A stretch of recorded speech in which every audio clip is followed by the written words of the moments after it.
Welcome to Sustainable Success. I'm your host, Chris Salem. Hope everyone is having a great week. We are so excited to start off the month of October Q4 off on the right note. We hope everyone has had a great 2025 up to this point. And again, if you want to close out the year strong, get in touch with us here at Sustainable Success.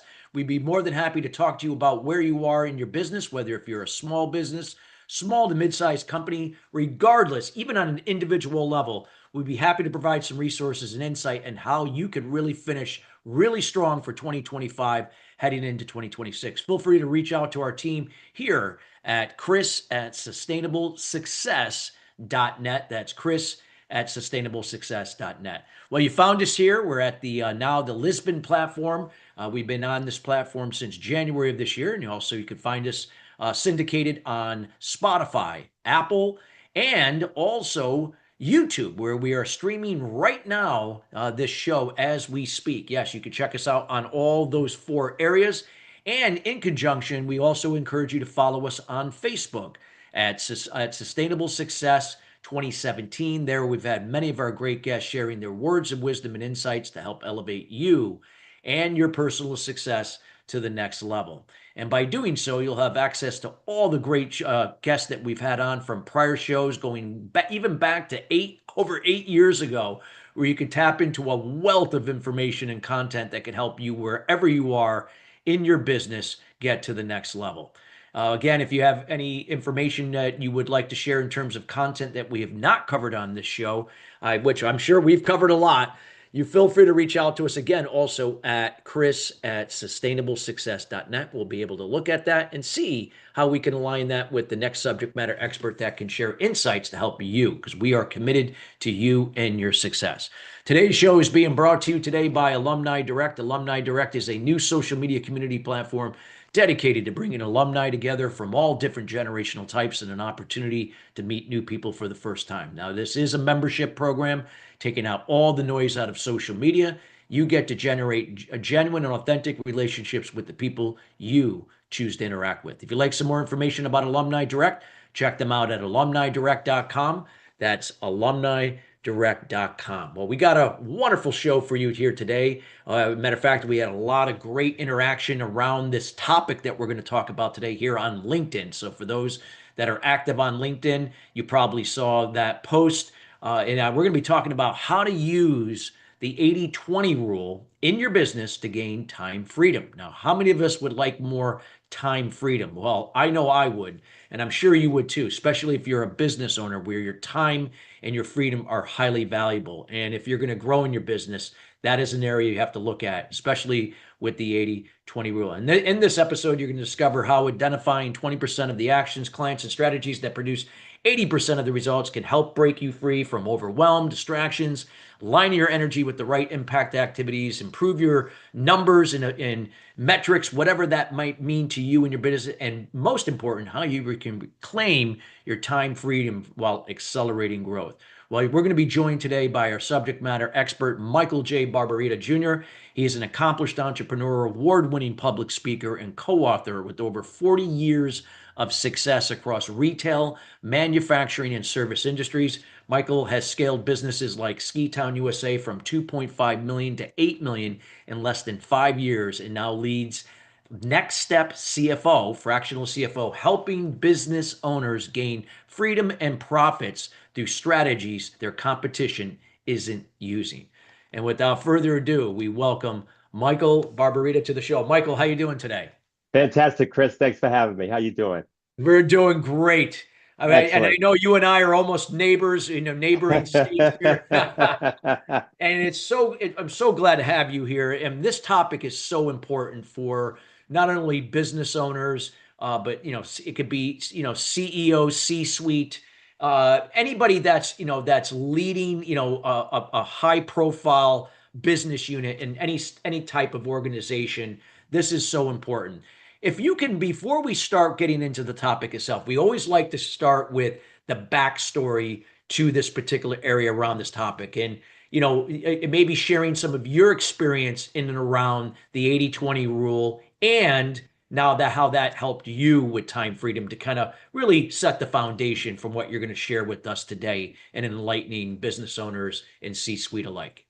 Well, first of all, Chris, since I'm a working maniac, what it's done for me is helped me work on more productive things in Got total. it. Yeah, So I can the relate to time that. I can the relate to time that from freedom, me. right? So the time freedom converted to actually working on more productive things. I still work 80 hours a week, but it's more productive with utilizing the 80/20 rule.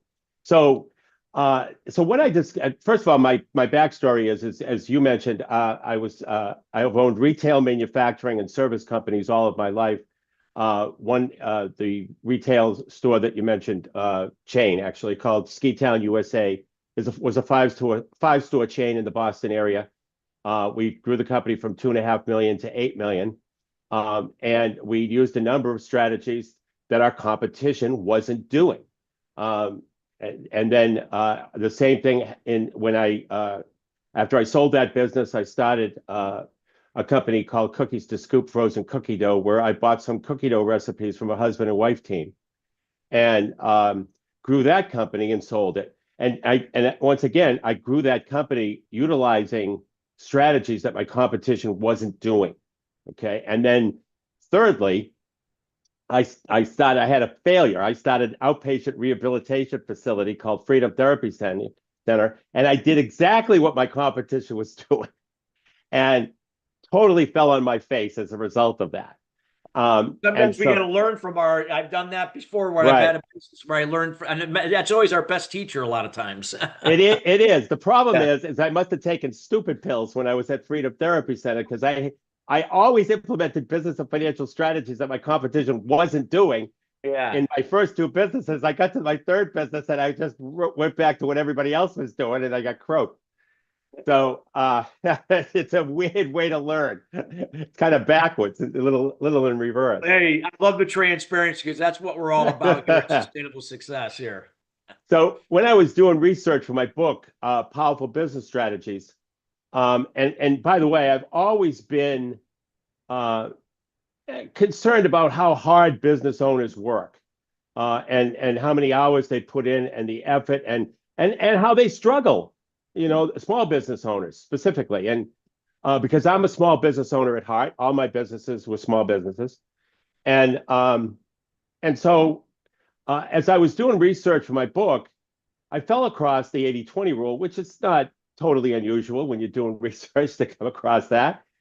But in interviewing over hundreds of business owners, every time I asked them what their version is of the 80/20 rule relative to business, they kept saying that, and they're not wrong. By the way, no one's ever wrong about the 80/20 rule, just so you know. But they kept saying, repeated over and over again for all these business owners that I interviewed that 80% of their revenue comes from 20% of their customers. And they're right. They're absolutely right. But the way being as concerned as I am about small business owners struggling, when I looked at the 80/20 rule, it hit me and said, what are the 20% of things that we do that we can do every day that will drive 80% of the revenue? And what I came up with was what I call the 7-step pathway to profit formula. And it's 7 steps in total that business owners should be focused on that drive. And these 7 steps represent the 20% that you do that drive 80% of the revenue. And with that, what I find is business owners are able to not only free up their time, but leverage their time. Okay. So, and like I said, in my case, I free up time to be able to leverage it on higher value activities. So those 7 steps are first leads. You have to have, but not just any lead. You have to have a high quality lead, and there's ways to generate that. See, and every one of these 7 steps, we have business strategies that your competition isn't doing attached to each one, which we certainly don't have time to go through today. But I wanted to make clear that when I say things like leads, well, you could, a listener could say, well, anybody knows that, we can all generate leads, but what kind of leads? They're going to be a high quality lead. That's what you have to focus on. The lead has to be high quality, and there's strategies to do that. Second is conversions. Now, conversions doesn't mean closing. That's the third step. The second step, conversions, is the conversion into your sales process, whatever that is. Okay, so it's converting them to to the sales process. For a retailer, converting them to a sales process is having a customer arrive at your store. Yeah. So, but whatever, and in my business anyway, my sales process is a meeting or some type of sales call. But to get them into the sales process, you should convert what I call the conversion rate. Then the closing rate, which is actually the actual conversion into a sale, is the third step that you should be focused on and increase it. So increasing the conversion rate and increasing the closing rate. So let's just recap just a little bit because it gets confusing. But we have getting higher quality leads, converting more of those leads into your sales process, and then closing more of those customers, leading to the fourth step, which is totally ignored by a lot of business owners in my experience with working with them, and that is client retention. Oh, yeah. I don't know what it is, Chris, but business owners feel that once they get a customer, they get to keep them by default. It's a horrible Not thought. in today's world. That's right. So, and we have strategies surrounding client retention, but client retention is the fourth thing that business owners should focus on the 7-step pathway to profit formula. So it's higher quality leads, more converting more people into your sales process, closing more business, and then keeping the customers you have, leading to the fifth step, which is increasing the average dollar per sales transaction. So by increasing that and focusing on that, these 7 things you need to actually work on every single day, but you only need to work on them an hour to 2 a day because and then that leads to frequency of sale. How do you sell more often to the same customer? That's the 6th step. And then finally, we have to control our costs. So the 7th step is actually either cutting costs or streamlining costs, whether it's your fixed costs or your variable costs. And there's a number of strategies to be able to do that. Because it's funny, like I remember talking to some guy, like remember telling me that his revenue skyrocketed from the year before. And then when you looked at his P&L, his expenses accelerated just as high as his. So Yeah. his net profit margin was actually lower than it was when. Right. That happens. It happens more than people think. Yeah. And it's discouraging when it happens. Yeah. And so that's why that 7th step is in there. We have to control our costs. We have to streamline our costs. There are many times, I can't tell you how many times when I go through costing with a client that there's a subscription. There's always a subscription or two that they forgot they have that they're not using. And it once again, it can save the money right away and that savings goes right to the bottom line when you're talking about cost cutting. Yeah. But there's other things too that they could do with their vendors that they don't know about. Like, for example, one of the things that we did, Chris, when I was in the ski business, we used to get $100,000 a year of co-op advertising from our vendors. Not from their regular programs where they offer 1 to 2% of purchases. Not that. All these vendors have special advertising programs that they budget for and they don't use until somebody comes to them with a dog and pony show and says, I would like to partner with you and advertise your product, getting your product visibility. And by virtue of that, this is our program. This is how we're going to do it. And this is the money we need. And I used to get a minimum of $10,000 from 10 vendors. It's great. And people don't know that opportunity exists. And it's just a function of calling up the vendor and saying, look, I'd like to do a little Zoom meeting with you to show you how we can sell more of your product. Wow, that's amazing. And a lot of times, like I said, people are getting misinformation or they're not even making the attempt. And now if they had talked to somebody like you on this, I mean, this could have been something that could have made a difference in their bottom line, that fiscal year.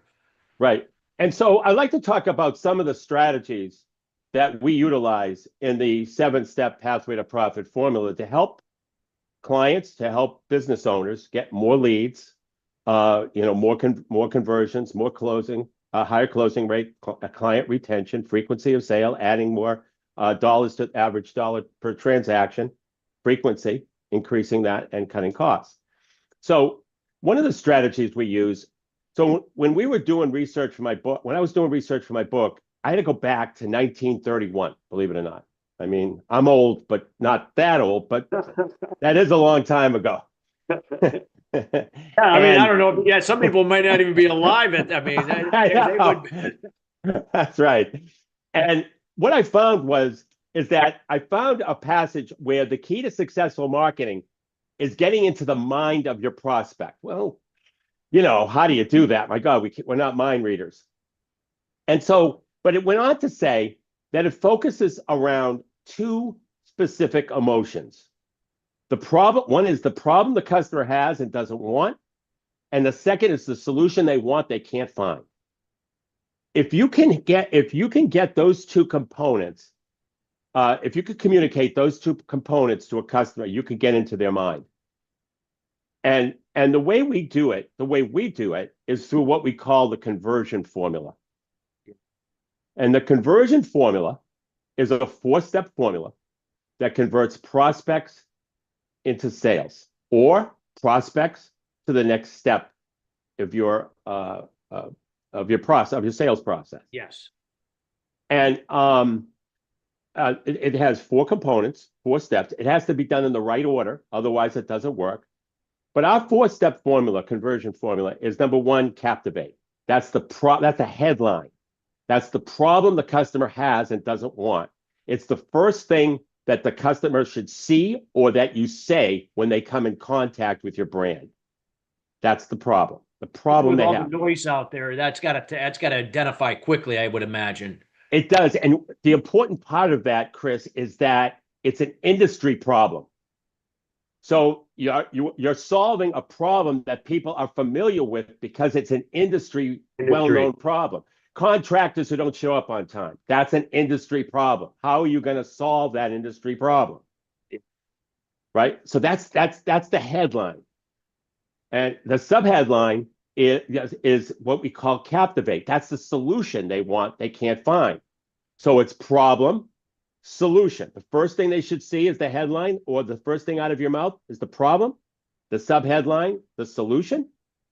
And then the third step is educate. We educate them on how our solution is superior to the competition in every way, and then we hit them with an offer. Wow. That's to be compelling. And now, And I now love this. And can you go into more length on it? Because we're I going to will go to do that. break here shortly. This Yep. is perfect timing, Michael, because now you've set the stage of this 4 steps of the conversion. Is it a conversion equation, correct? Formula, Formula, sorry. conversion formula. For the formula and how now you could start converting more people, then hopefully to close on, like you mentioned earlier. So this is ideal fit. And we hope everybody that's listening is taking notes. Again, this show could be is going to be available here later today to listen on demand. So we encourage you, again, if you are listening live, to also listen to it again. Share this with somebody. Use any AI notes that if you like to make sure you're capturing the information that Michael is sharing, because this stuff could be the difference of where you are and where you want to be in your business, whether if again you're as little as a solopreneur or now running a small to mid-sized company, whatever that may be, this is for you. We got to go to break, everybody. When we come right back, we got more to come on how to use the 80-20 rule in your business to gain time freedom. We'll be right back after the break.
Welcome back to Sustainable Success. If you're just joining us here, we are talking about how to use the 80/20 rule in your business to gain time freedom. We're here with Michael J. Barbarita Jr. He's an accomplished entrepreneur, award-winning public speaker, and the co-author with over 40 years of success across retail, manufacturing, and service industries. Again, we highly encourage you to check out his full bio on the show notes here for this show on the Lisbon platform. Again, we were talking about the conversion formula, some of the things that go along with the 80/20 rule, and why this conversion formula is imperative for wherever you are in your business. And we've just hit the tip of the iceberg with it. So we rate you good timing if you're just joining us, because now we're going to go into length about the actual offer. And I'm sure Michael will share, recap some of the things he talked about, the other steps with the, again, the way to, present the challenge that could be better for them, the solutions that you desire and don't have, and how to educate, as he mentioned earlier. And now he's going to talk to you why the offer is so important. And then I'm sure he'll put all that together for you. So, Michael, please take it away and share with the audience. Will do. So the 20% that business owners should be focused on that drives 80% of the revenue, the first three components, 7 components. It's called the 7-step pathway to profit formula that we went over in the first segment. But the first three are leads, conversions, and closing rates. Okay. And the conversion formula addresses that. Now, conversion formula converts prospects into your sales process, and it also converts prospects from your sales process to your closing conversion. So that 4-step formula again is captivate, the problem the customer has and doesn't want. It has to be the headline or the first thing that comes out of your mouth when a customer comes in contact with your brand. Second is fascinate, which is the solution to the problem that they can't find. The third step is educate. This is where you explain and educate the prospect on why your solution is superior to the competition. And then finally, offer, which has to be so compelling and so irresistible that the customer cannot turn it down. Now, because anybody can make that statement about so compelling and so irresistible that the customer can't turn it down, I'm going to give you the 5 components of a compelling offer. So those 5 components is number 1, scarcity and urgency. Now, what is scarcity? Scarcity is I only have 3 appointments left, or I only have 3 units left. That's scarcity. There's a limited amount of quantity of whatever it is that you sell. Second is urgency. This offer ends on Friday. Once again, providing urgency. And the beautiful thing about these 5 components, by the way, which is really important, is that you can actually utilize all 5 at once. You can blend 2 or 3 different ones together, and it makes the offer even more compelling. The second is risk reversal, where the seller in the transaction takes most or all the risk. One of the things that drove the growth that we had at Ski Town with the ski business, where we went from 2.5 million to 8 million in 5 years, was a strategy called the risk reversal. So what happened is the problem the customer had. Notice I go right to that. The problem the customer had in the ski industry is they never really knew if the ski they were being sold was the right ski for them until they got it up in the mountain and tried it out. Well, my competitors had no returns once they skied on. No returns. So what we did is we had a ski guarantee. Ski the ski 3 times. You don't like it, bring it back for a brand new pair and keep bringing it back until we get it right. Now, my managers and employees thought I was nuts because they had visions of thousands of pair of skis coming back and them having to do all this extra work and us losing a ton of money. Bottom line, we sold 8,000 pair of skis the first year we implemented a 25% increase, only 8 came back. The next year, 14,000 pairs sold, 11,000 pairs sold, and 14 came back. Wow. So risk reverse, business owners are scared to do risk reversals because they're thinking they're going to get screwed. This was my mindset, Chris. My mindset was 2 things. Number 1, my competition wouldn't do it in a million years. And they didn't even do it. They didn't even copy it after it was successful. And then, they didn't want. They figured that they were going to have more headaches than headaches and lose money and the customer was going to show their true confidence in their own product and service. Right. Yes, and the second reason why my mindset was right was because I, all the customer really wanted was a great ski experience. That's all they wanted. They didn't want to put one over on the retailer. Okay, so that was famously successful. But that's a risk reversal. It's some type of guarantee that where you can cut the friction between the prospect and yourself. The third component of a compelling offer is adding more value to your product or service. When I was in the frozen cookie dough business, the problem the customer had was that they didn't want to waste valuable oven space baking cookies. Like, if you're a pizza parlor, you wanted to bake pizza. You didn't want to bake cookies, but they wanted the add-on sale that the cookies provided. Dessert, yeah. So, yeah, so what we did, and hear me out on this because this is really interesting. Our average opening order was $50. And what we did is with every opening order, we gave the customer a free convection oven. Okay. And that cost me $200. So we went in the hole right away. But there were two things. I believed in my product and I understood the long-term value of a customer, which was $5,000.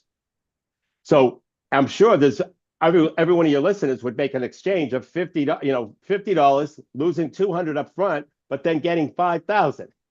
So because I understood the long-term value of a customer, it made it easy for me to decide to do that.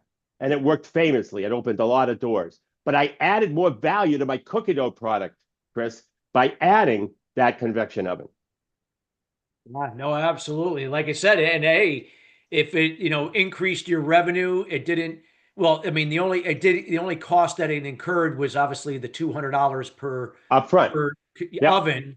But like I said, when you factor all that into what, you were bringing in, I mean, that would have been probably less than if you were doing some other way to Yeah. It's make like an this, advertising. to Yeah. get it into the conversion Right. process. It was an advertising cost. Yeah, Yeah. absolutely. Absolutely. A minimal one at that, as it turned Yeah. out. God, $200 per person. I mean, that's not bad. Right. Now, but business owners would be afraid to do that because the math doesn't work at the beginning. Yeah. And once again, the customer's out to put one over on me because they just want the convection oven. They will never order again. Well, you have to have confidence in your product that it's going to sell through, Yeah. right? You're going to believe in your product. Yeah. I believed in my product and I understood the long-term value of a customer. Period. End of report. And that worked. That's so important that, it seemed like again and correct me if I'm wrong that you knew your customer. You took the time to either research it, you didn't just throw mud at a wall, see what sticks, or just assumed that was the case. Like you actually, you knew what was important to them.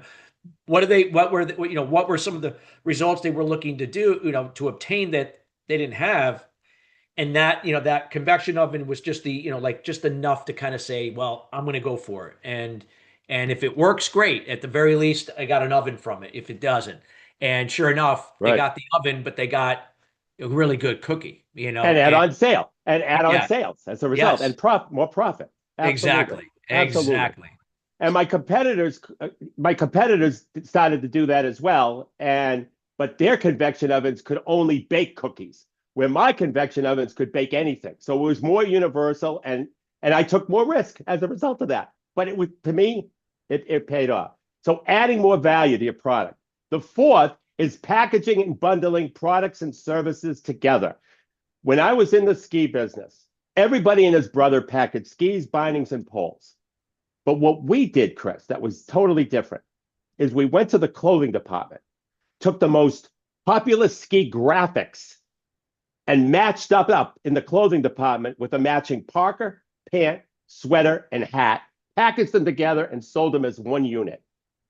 And they flew out the door, and that offer was irresistible, not only because it was a package, but it was because it matched, everything matched for them. The skis matched with their clothing, which is just like a heaven for a skier.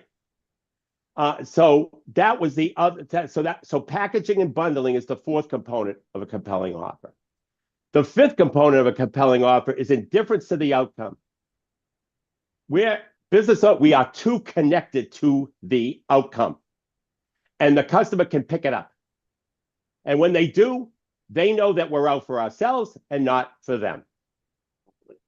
And as an extension to that, just about every product, if you really think about it, can be transformational. What happens is we always get involved with the prospect with the transaction, not the transformation. We've got to continuously bring the person to the transformation. They buy the transformation. They don't buy the transaction. The transaction is the money that they have to spend. The transformation makes the money worth it and irrelevant. Puts a value on their investment and time, like you said. And when they have a great experience, I would think that, well, I want more of that. Right, right. And let me give you one more nugget on that. Um, the key to that is understanding what the prospect's number one goal is, Yeah. number one desire. That's how you make your product transformational because you tie it into that desire. And that makes the product transformational. And by the way, the prospect will always go back to the transaction. I have to think about it type of thing. Well, if you make it transformational and you repeat back to them that transformation and then say, do you really have to think about that? Because you've just described the transformation that they're going to get, which is so much more valuable than the transaction and the money associated with it. So those are the 5 components. If you tie it right to what you talked about earlier, if that challenge is great enough to make it better, and that solution is really great enough, as you say, to have that has eluded you, well, then there you go. You have a transformation. Let that, take it while it's there. That's And right. And just about every product, except for like nuts and bolts or something, like selling a a nut and transact bolt. like buying Yeah. Q-tips or something Right, like that. right. Yeah. Just about every product can be transformational. Yeah. That's so true. And like you said, it makes me think about that. What's that online shoe retailer, Zappos? Yes. They're an online. They rank. They're in the top 5 for customer service year after year, even being an Amazon company. But Amazon doesn't touch their culture at all. Leaves them. But they sell it. They sell on experience. People have an experience. It's not the shoes itself. They can buy those shoes anywhere. It's the shoes, the service, and then the experience. They keep Right. coming back for the experience, and hey, I've got a nice pair of shoes or shoes to go along with it as well. Right. And if I'm not mistaken, they're one of the masters of the risk reversal. Yes, they are. Yes. Exactly. Again, Right. where you can ship the shoes back free of charge. There you Exactly. go. Yeah, Yeah. yeah. Not many people. Yeah. I don't know if Amazon was a little nervous about that in the beginning, but sure enough, that was a while ago. So Right. they keep adding to their bottom line, so they don't question it anymore. Unbelievable. Yes. Yeah. So yes. So that is so our conversion formula with the 5 components of a compelling offer. And this is the first. This basically covers. We have many more strategies than this, but this basically covers what I'm talking about with the first 3 steps of the 7-step pathway to profit formula. Where those 7 steps, if a business owner focuses on, that's the 20% that drives 80% of the revenue. And one of the things that I'd like to get into as well, if I could, is the buyer's journey. Now, a lot of people kind of ignore, when I was doing research for my book, Chris, I saw study after study after study where only 1 to 3% of buyers in any market at any time in any industry are ready to buy now. The other 97 to 99% are on the buyer's journey. They're not ready to make a decision yet. They're gathering information. So it means like they're all going to buy at the same time, and they don't. And then if they don't buy, and now you're like, I guess they're not interested, and now you just leave money at the door for the future. That's right. And but everybody goes after the 1 to 3%. That's why there's so much friction when it comes to sales. Everybody goes after the 1 to 3%. But what we do is we help business owners go after the 97 to 99% of prospects. Yeah. Okay. And, one example, a lot of people know about it, but they don't know how to do it. or they think it takes too much time is a drip campaign. And what right now with AI, if you use AI correctly, you can program the robot, if you will, about your business, and then ask it to come up with a drip campaign. And it can rattle off 30, 40 emails in 10 minutes that you can put in your drip campaign and actually follow prospects while they're on the buyer's journey instead of forgetting about them or pushing them aside. And so that's another key strategy that we use to help business owners get customers while they're on the buyer's journey. And people just don't understand the components and what the buyer's journey involves. It's people are gathering information, and if you're providing that information, guess who's going to get the business once they make a decision? The people that are constantly in front providing that information and value along the way, and just it's like that limbic part of the brain again, where something's going to click and say, wow, I'm ready to do something about this. Right, exactly. And so in the next, I also want to cover today what I call I hope so marketing. Okay. And this is a trap that the vast majority of business owners fall into. And it's why 95%, this is again from my research, 95% of small business and financial strategies are identical to their competition, and they don't work. And that is the I hope so marketing is the exact reason why 95% of business and financial strategies are identical to the competition and don't work. Yeah. You don't want to be, you don't want to build a business on transactions and who's got the lower price. That ain't going to build a business. No. Yet that's part of the I hope so marketing. And Yeah. I'll get it. Well, and we do. Let's go, and we can go with that in the third segment. But since Right. we got about a minute and a half, Michael, till Yep. the break, Yep. anything that you want to kind of like just tie everything together, what you talked about in this segment, just to kind of reinforce really the high points of what you talked about here, which I think will be beneficial to Right. everybody listening in this second segment. Absolutely. So what I found and discovered was that 20% of what you do, if you do it correctly, 20% of what you do every day can drive 80% of the revenue. And it came out to a seven simple steps called the 7-step pathway to profit formula.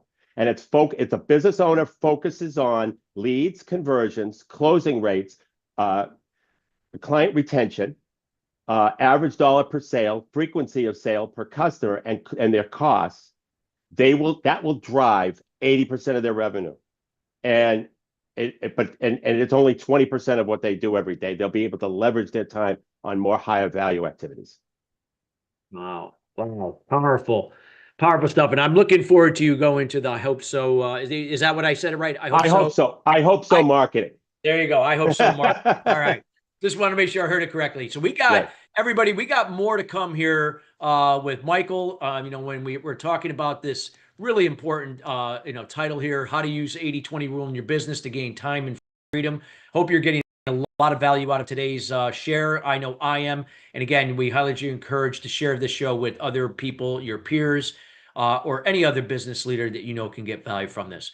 We got to go to break, everybody. When we come right back, we got more to come with how to use the 80-20 rule in your business to gain time freedom with Michael Barbarito. We'll be right back after the break.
Welcome back to How to Use Your 80/20 Rule in Your Business for Time Freedom. We're here with Michael Barbarita. Again, if you're just joining us, we highly encourage you to go back and listen to this show, especially the first and second segment.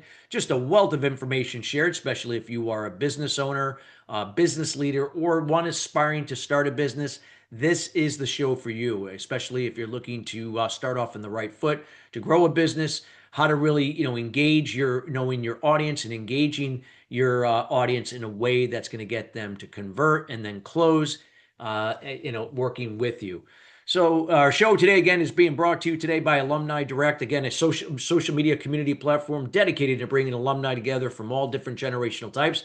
Also caters to professional athletes. Yes, those professional athletes now that are transitioning into everyday life. Now, perhaps you retired from your sport and you're like, what do I do now? Well, you get to now form groups with other professional athletes doing the same thing that you could talk about. Maybe what is going to be your next career? Maybe you're going to buy a business and why you should talk to Michael about that. Maybe it's going to be you're going to be going to a completely different profession. Whatever that may be, well, you don't have to do it alone. You could do it through Alumni Direct, through the various groups that will be offered there. They also have a section called From Athletes to Entrepreneur, which features a podcast hosted by the founder and CEO of the company, Rob Finkelstein. So feel free to check them out at alumnidirect.com. That's alumnidirect.com. Michael, I know you were going to talk about a concept like I hope so marketing, and you're going to go into some of the 7 areas that, especially during uncertain times, that, some tips that you're going to share for business owners in this final segment. Feel free to share with us this valuable information. No problem. So I hope so marketing is something that I see almost everybody doing. And it's the reason why 95% of business and financial strategies used today are identical to your competition and they don't work. And it's using jargon. And let me explain what I mean by that. When people talk about largest selection, highest quality, great service, we're the fastest, we've been in business since 1910, we're family owned. When somebody hears that, they're saying to themselves, well, I hope so. I hope you have the highest quality. Why would I do business with someone who doesn't have the highest quality? I hope you have the best price. Why would I do business with somebody who doesn't have the best price? Yeah. And so that's why I call it I hope so marketing. And everybody falls in the trap. If you look at if your listeners would look at their competitors' websites plus their own, there's probably elements of this jargon in there. And some of them even go as far to say is that they're honest and sincere. Chris, the Boston Strangler thought he was honest and sincere. So And that's going way back. Oh my God. right. So, I hope so stuff just does not work. And that's why the key is identifying the problem the customer has with the industry and doesn't want, and they coming up with a unique solution to that problem. That is much more powerful than largest selection or great quality. We have great service, great customer service. Everybody says that. Say those things, those cliche things, but it's something again, what like you going back to what's important to me in those cases, like you said. That's right. Yeah. So what I wanted to also cover were the 7 things that successful business owners do in uncertain times. 1 year ago, I don't think anybody really understood what the word tariff was. And business is always changing and always it's totally dynamic and different from period to period. But if you can identify, but what I'm going to do for you today is identify 7 areas that winning business owners do in uncertain times. And the first thing is winning business owners have a laser focus on their number one goal, not their number one business goal, but the number one goal for themselves and their families.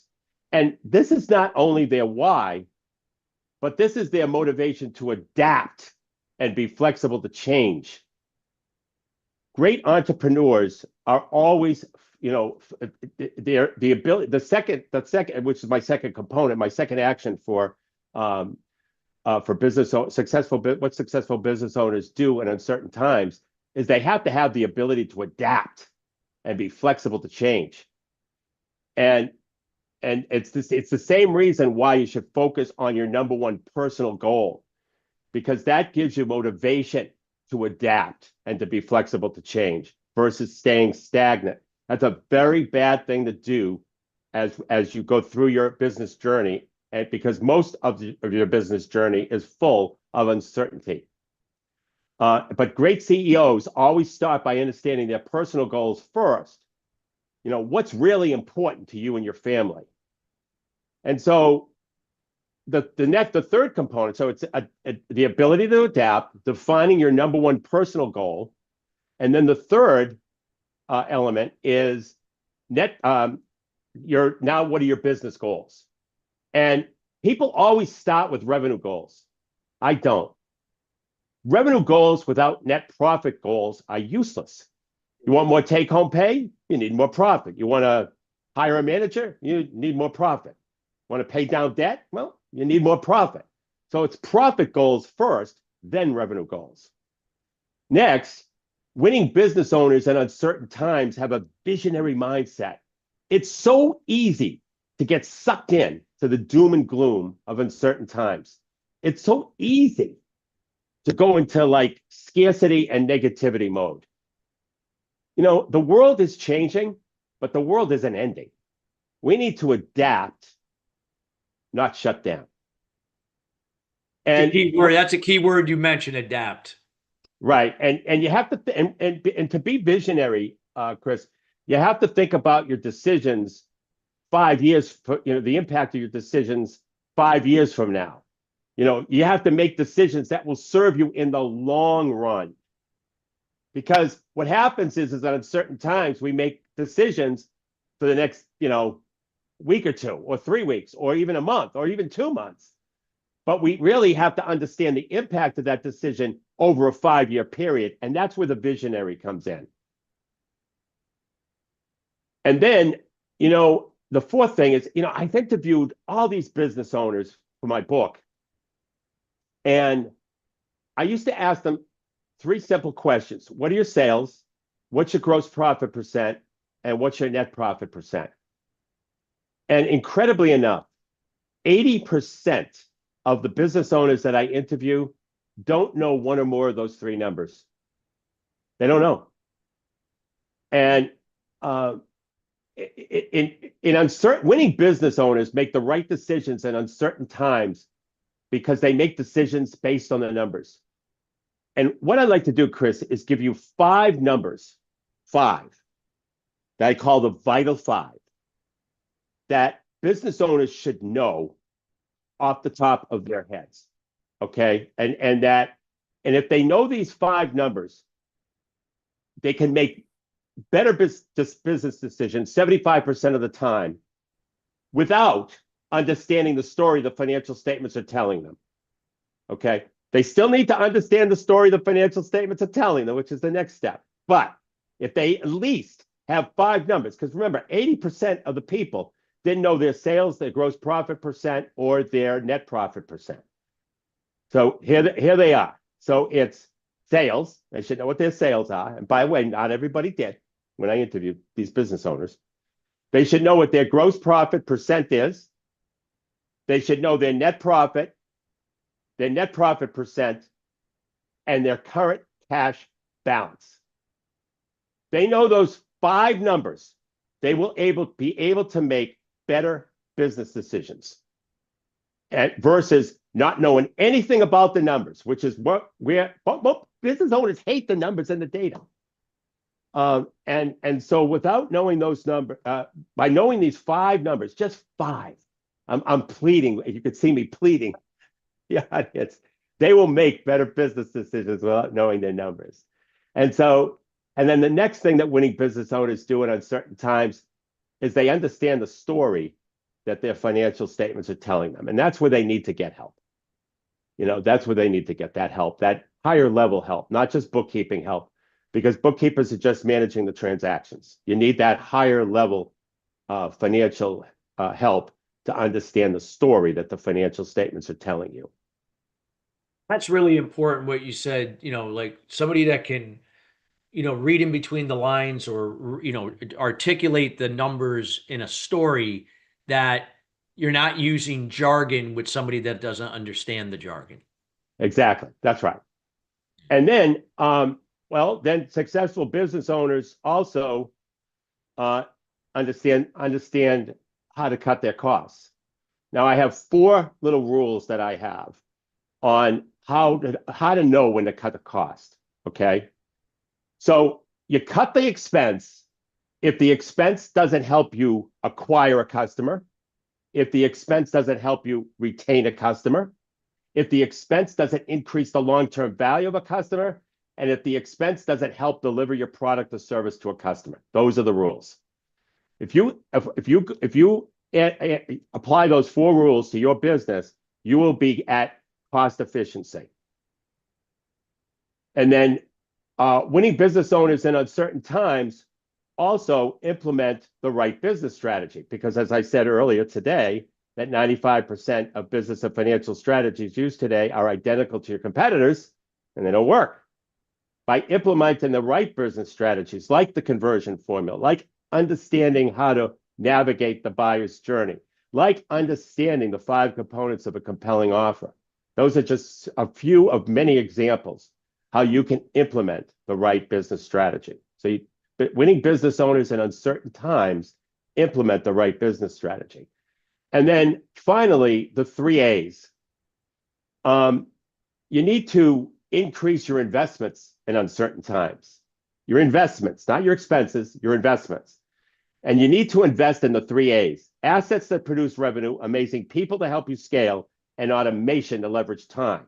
And that automation to leverage time can also be your use of the 7-step pathway to profit formula, that 20% that drives 80% of the revenue. So success in uncertain times is never defined by those who spend less, but it's defined by those who spend smarter.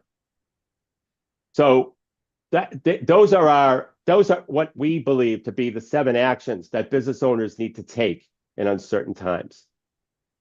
Wow. Powerful stuff. I hope everybody is taking notes. It doesn't have to stop here. You could again, Michael's going to be leaving his contact information here shortly. That again, we encourage everyone to get in touch with him.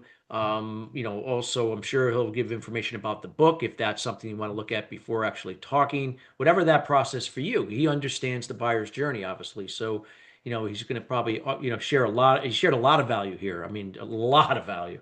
So again, we highly encourage everyone to take advantage of that. In the next minute and a half before we let people know where to find you, Michael, anything that you want to close on from what you shared here today with us? Yes. Well, one of the things I want to close on is that another strategy that's really helpful, and it'll be really short, is strategic partnerships. A lot of the little do people know, a lot of the Fortune 500 depend on partnerships, strategic partnerships. And it's not one of these things where you have one meeting with somebody and you say, okay, I'm going to refer a business to you. You're going to, that kind of talk that never results in anything. But what you have to do is you really have to focus in on what are the benefits for the other person, what are the benefits for you, list it all out, and then monitor the activity. Actually monitor it. Have weekly meetings with your strategic partner. That's the best way to develop strategic partnerships that last, and not strategic partnerships that just is all talk and no action. Wow, that's fabulous. Fabulous information. And Michael, first of all, before we give the opportunity to you share your contact information, I want to thank you personally, as well as the rest of the team here at Sustainable Success and Voice America Business Channel for taking the time out of your schedule to be with us here today. Thank you for having me.